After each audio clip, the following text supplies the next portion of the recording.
I guess with some sort of anticipation, is the word that came up for me, for the fast for Yom Kippur. Um, I'm interested in the inner outer that you are continuing to explain and to explain through the lines, but also through what I'm also starting to feel is a struggle. And so the question, sort of two-part, is it important to feel the struggle or the tension between the inner and the outer?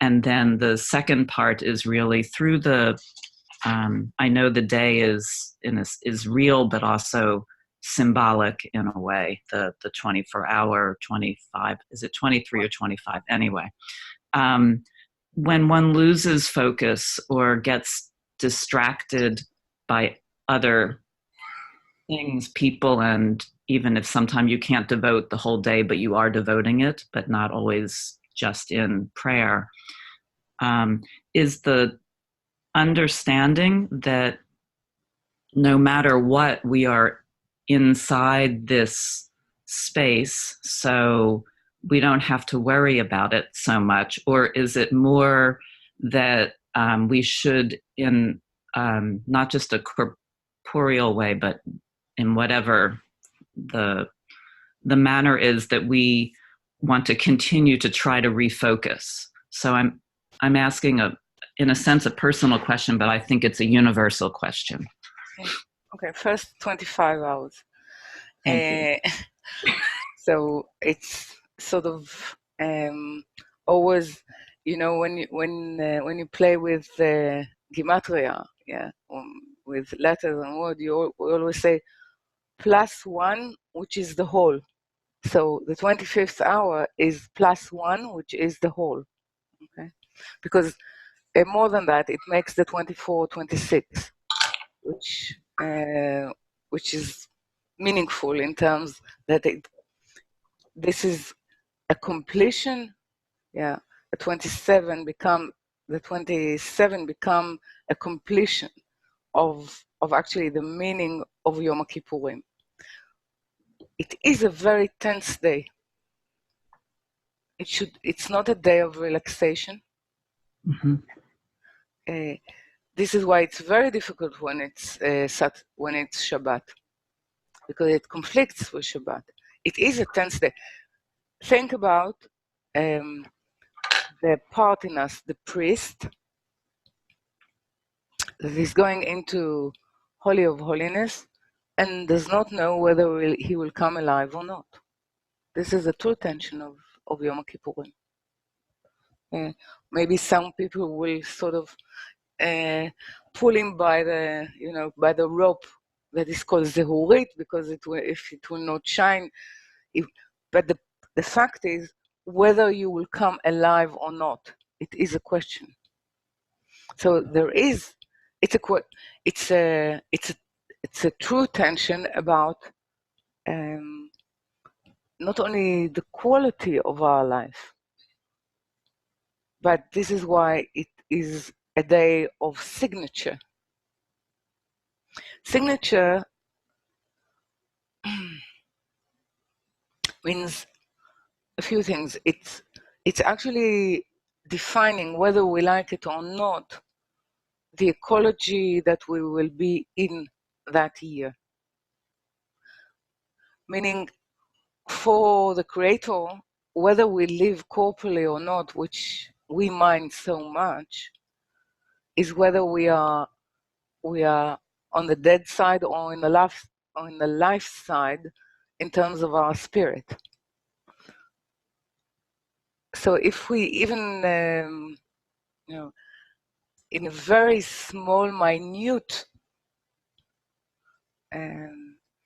presence of mind in relation to our spirit, it's a very tense day. It has a great tension in it. It has, and it's not so much, there is a tension of inside the prayer, between the written prayer and the private prayer. It's another tension. There is an even greater tension of the community that you pray with, which usually secular people who are coming into a synagogue once a year are very critical of the way things are happening. They're not serious, they're talking. They're not praying. I expect, or I have an expectation that someone else will provide me the sense of holiness. Yeah?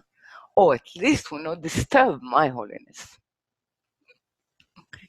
So there is a great struggle actually to be able to override and see something which is not on the outer. But even though it's like, I don't know if, it's like writing in a coffee shop.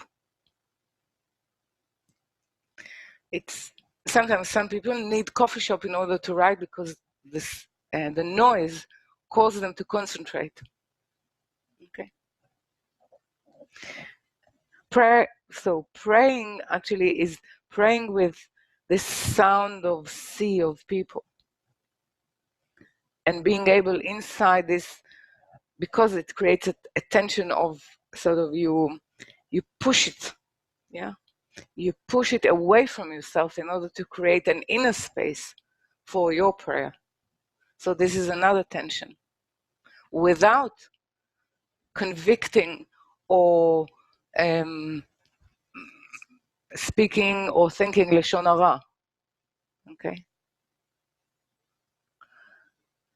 And now in the inner prayer, there is an inner tension as well. So actually we're moving of actually what, it's a tension between what even if I say, okay, I will pray not for myself, because this is the day to pray for all humanity. We've just been created. We already had eaten from the tree of knowledge without the right preparation. So in a way, Yom HaKippurim is preparing ourselves to be able to eat with the right preparation. So the right preparation is basically the inclusion. Why actually it was not, the sin was not the eating, it was the timing, or the transgression is the timing. So now, let's say I'm entering the prayer, and even I'm managing sort of to draw from the general prayer, the prayer for others. This is why we, at least, I never counted how many times we repeat the 13 measurement of God in the prayer of Yom Kippur, but we repeat it a lot.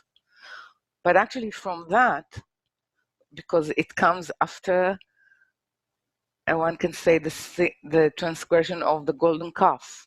Okay, so all this sort of, how inside this, I'm saying, okay, I know that I have to pray my inner prayer, or my even highly personal prayer, is for others and for humanity.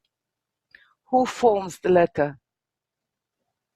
Who forms the letters? Who forms the need, the want?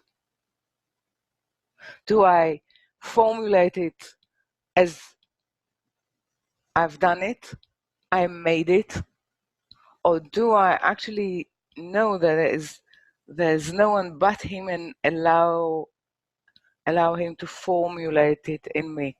So there's a huge tension there as well. It's enough tensions for one day. So there is, it's an active meditation actually. I said that there is a difference in nature between Kol Nidrei and Eyal.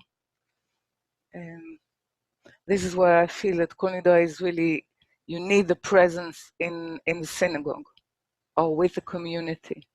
But in Eyal, you have to carry the community with you. And not only the community that is there with you, but the community that defines your longing or your belonging.